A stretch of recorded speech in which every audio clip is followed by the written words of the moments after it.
बिस्मिल्लाहिर्रहमानिर्रहीम। Percentage composition and combustion analysis. एक compound consider करते हैं लाइक अमोनिया। इस कंपाउंड में मास के लिहाज से नाइट्रोजन की कितनी परसेंटेज है, हाइड्रोजन की कितनी परसेंटेज है, ये परसेंटेज मालूम करना, इसे परसेंटेज कंपोजिशन कहते हैं। तो किसी भी कंपाउंड में हर एलिमेंट की मास के लिहाज से परसेंटेज बताना, इसे परसेंटेज कंपोजिशन कहते हैं।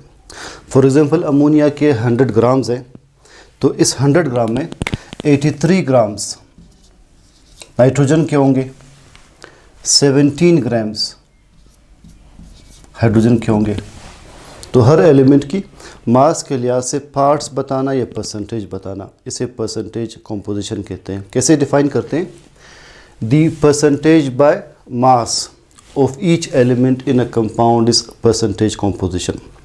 एक इनऑर्गेनिक कंपाउंड लाइक अमोनिया, आपने किसी एलिमेंट की परसेंटेज मालूम करनी है तो फॉर्मूला ये होगा, percentage of element is equal to mass of element by mass of compound into 100।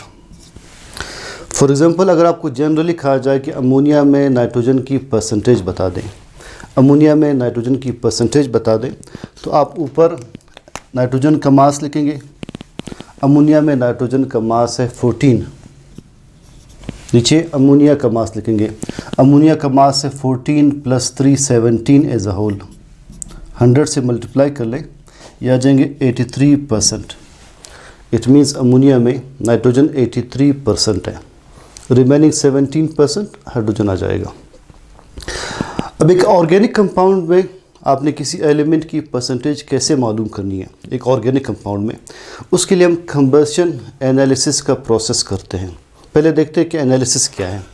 Let's define analysis. एक सैंपल में ये मालूम करना कि इसमें एलिमेंट्स कौन कौन से हैं। लाइक एक सैंपल बना है कार्बन से, हाइड्रोजन से, ऑक्सीजन से। इन एलिमेंट्स को आइडेंटिफाई करना और इनमें हर एक की अमाउंट बताना, इसे एनालिसिस कहते हैं। सैंपल में नंबर 1 एलिमेंट्स आइडेंटिफाई करना, इसे कहते हैं क्वालिटेटिव एनालिसिस। क्वालिटेटिव। और इनमें हर एक की अमाउंट्स या परसेंटेज बताना, इसे कहते हैं क्वांटिटेटिव एनालिसिस। तो हम एक जनरल टर्म एनालिसिस यूज़ करते हैं किसी सैंपल में एलिमेंट्स आइडेंटिफाई करना और उनकी अमाउंट्स बताना। आइडेंटिफाई करने के स्टेप को हम कहते हैं क्वालिटेटिव एनालिसिस। मेजरमेंट वाले स्टेप को हम कहते हैं क्वांटिटेटिव एनालिसिस। अब ऑर्गेनिक कंपाउंड्स में हर एलिमेंट की परसेंटेज हम मालूम करते हैं कंबशन एनालिसिस से। इसकी बहुत ही सिंप्लीफाइड समरी आप सुन लें।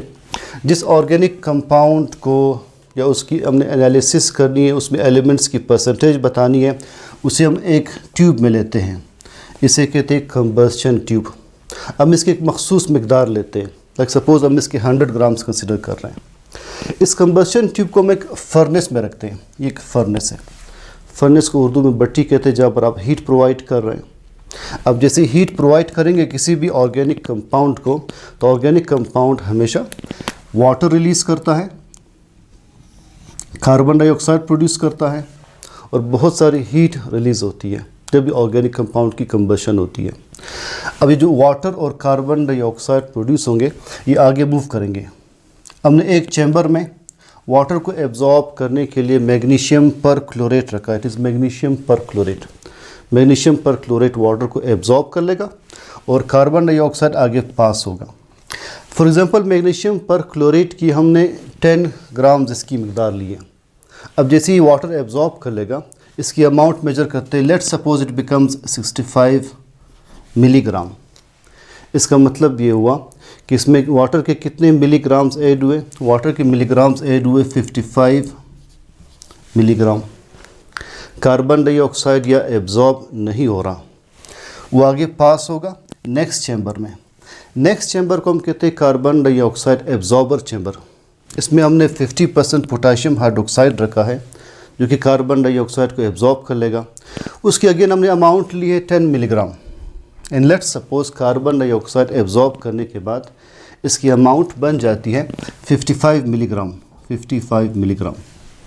तो इट मीन्स 10 मिलीग्राम में कितना कार्बन डाइऑक्साइड एब्जॉर्ब हुआ है? 45 मिलीग्राम, डेफिनेटली 45 मिलीग्राम। अगर इनके अलावा कोई और एलिमेंट था लाइक क्लोरीन, फ्लोरीन, तो आगे जाकर एक और चैम्बर में उसके लिए हमने एब्जॉर्बर्स रखे होंगे। What we are interested in is the amount of carbon dioxide and the amount of water. अब हमने the amounts तो कैलकुलेट कर लिए। हमें तीन चीज़ें नॉन हैं। ऑर्गेनिक कंपाउंड की अमाउंट नॉन है, 100 मिलीग्राम लिए थे।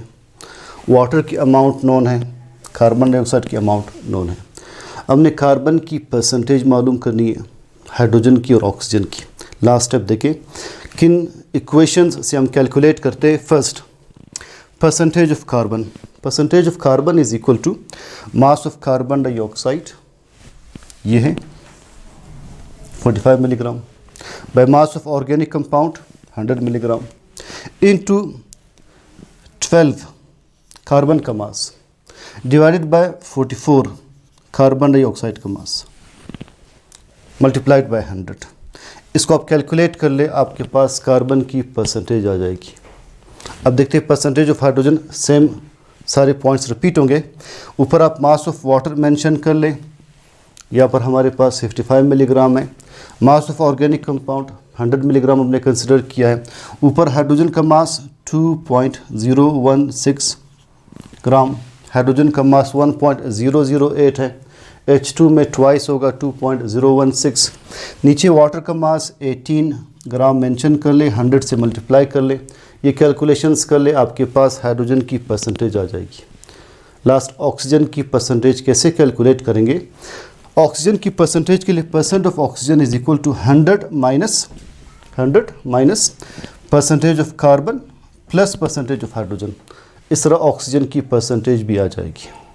तो लिहाजा आपने इस ऑर्गेनिक कंपाउंड में एलिमेंट्स आइडेंटिफाई किए कि कार्बन, हाइड्रोजन और ऑक्सीजन मौजूद हैं, और हर एक की आप परसेंटेज भी कैलकुलेट करके बता रहे हैं। इसे कहते हैं कंबशन एनालिसिस।